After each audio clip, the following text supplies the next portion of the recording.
You're watching this week's episode of Species Spotlight, and we're featuring the Cuban Frangipani, or also known as Cuban Plumeria.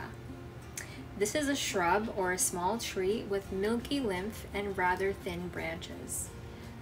Gray in the oldest parts and green in the younger ones, on which the visible scars are evident of fallen leaves.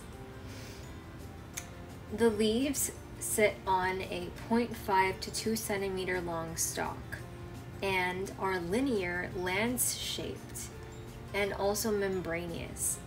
The leaves can get to about 13 to 18 centimeters long.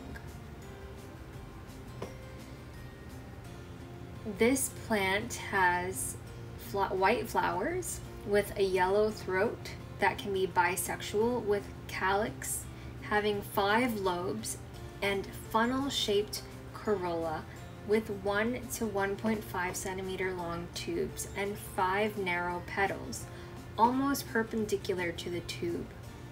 It has oblong ovate to 2.2 centimeters long. Its fruits are fusiform paired follicles, which are 8 to 9 centimeters long and 1 centimeter in diameter.